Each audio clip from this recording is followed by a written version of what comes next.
So I learned something new this week, thanks to Mafia the Old Country. The original name of the Sicilian Mafia, Cosa Nostra, translates literally to our thing. And I kind of love that. All those dudes getting together in their sheds and basements to compare their things. I picture them going back up to their wives. Sorry I'm late for dinner, darling. All the lads had to pull out their things, and it took quite a while to get through them all. And today was particularly exhausting because we had to whack off a bunch of guys. Now hold still while I slap you about a bit in case Martin Scorsese's watching. So Mafia 1 set in the 30s, Mafia 2 in the 40s and 50s, Mafia 3 in the 60s, and now the new Mafia game is logically set in 1900. Man, what the fuck kind of Fibonacci sequence is this? I was looking forward to one set in the 90s, where we go around whacking off dudes listening to Ace of Base. But never mind, we play as Enzo, a young man enslaved in a Sicilian sulfur mine run by gangsters that everyone keeps talking about like he's a skinny, helpless little slave child, even though he is very obviously a large, burly man. What's with that? This used to only happen with live action stuff because no one wants child actors at the craft services table eating all the wagon wheels. Anyway, Enzo escapes from the mine using his powers of obviously being a large, burly man and gets chased to a vineyard owned by a rival, less evil crime family who take him in as a stable boy and let him live in the outside toilet, basically just to piss off the more evil crime family, and soon Enzo becomes part of the community. And just as he's settling in, a hot lady stops at the door to the outside toilet and starts giving him the eye. And in that moment, I correctly predicted the entire course of the plot, down to every significant development. Obviously, this girl is the daughter of the stern, overly protective mob boss who is Enzo's new father figure, and she feels trapped and depressed and red hot to get bent over the hitching rail, and is looking at this foul-smelling, sulfur-encrusted large burly man and thinking, this is exactly the kind of hot piece of crumpet that'll piss my dad off. And then Enzo's going to gradually rise in the ranks thanks to his large burly man skills, until he's one of the most trusted soldiers. There'll be the point where everything's going really well and Enzo's thinking, wow, turns out crime does pay. And then everything will go to shit, the forbidden love affair is exposed, Enzo is disgraced and disillusioned and has to knife fight basically every character with a name. In brief, it's all very obvious. And you know what else is obvious? The large seamless open world, though apparently the game itself doesn't think so. Wow, that certainly is an open world you've got there, I cried out loud. Can't wait to explore it for collectibles and side content.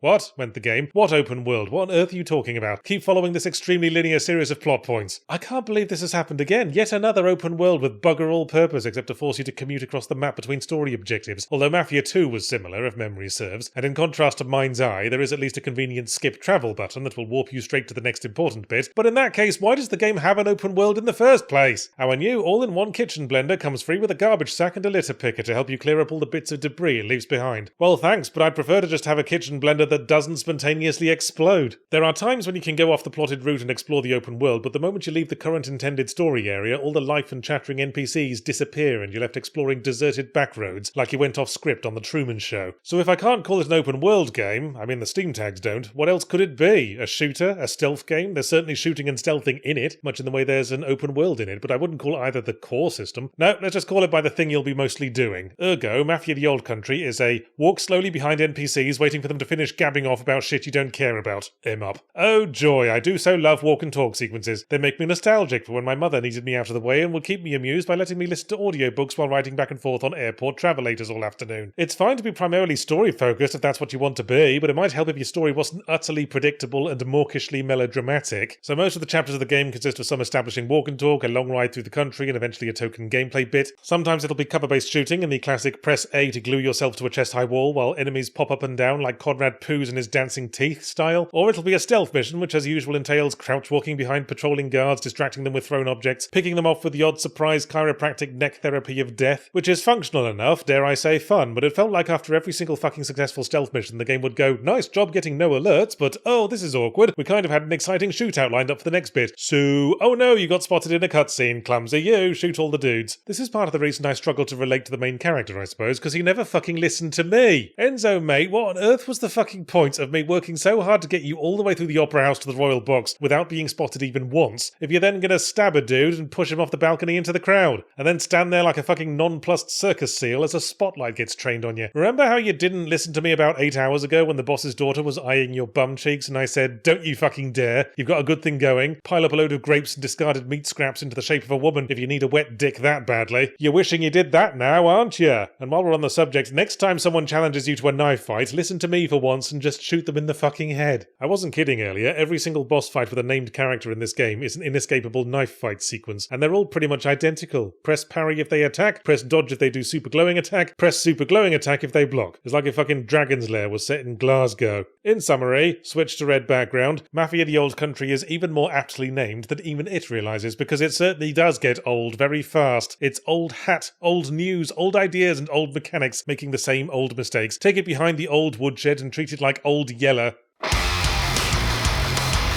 This video is brought to you by Incogni. I was murdering gophers with a spade the other day when I thought, hey, this is kind of like the internet, except we're the gophers, scurrying around the lawn of the World Wide Web, looking for the tasty worms of engagement, occasionally getting struck with the unforgiving spade of fraud and phishing. And Incogni is kind of like a layer of topsoil hiding us from the vicious humans. All I have to do is sign up at incogni.com/secondwind, typing in code secondwind with my little gopher hands, to get 60% off an annual plan, set myself up on the intuitive dashboard and click the little go button. To watch my details, read little nibbly gopher teeth, get pulled out of the reach of the evil data brokers, read merciless farmhand shovels. And now there's new unlimited plans with the custom removals feature, allowing you to specify entities that are particularly handsy with your deets. It means if you find your info on a sketchy site or people search engine, you can tell Incogni exactly where, and a real human privacy agent will go after it for you. Which in this analogy is like you can have particularly aggressive farmers murdered by a sniper. Remember, go to incogni.com/secondwind and use code secondwind to get 60% off. Boy, that's a deal I could really go for.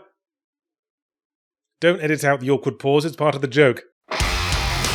So a few weeks back there was a YouTube algorithm update that seems to have buggered us right up the nether pipes. Out of nowhere our usual view counts just cut right in half. I assume it was the algorithm and not me alienating the entire world by saying Sid Meier's Pirates didn't hold up too well or something. So I'd be very grateful if you, the person watching this right now, take a moment to drop a like or a comment or subscribe to the channel just to remind the algorithm that we're still here. Of course, as always, the best way to help ensure we can keep going is to join the Patreon at patreon.com/secondwind group. From as little as $1 a month, you can help sustain the existence of regular videos like this one, and get some fun extra access to boot. But if that's beyond you, yeah, a like and a comment will go a long way right now. You know, let YouTube know that people still come on here to watch things other than AI voices reading out pages from Reddit.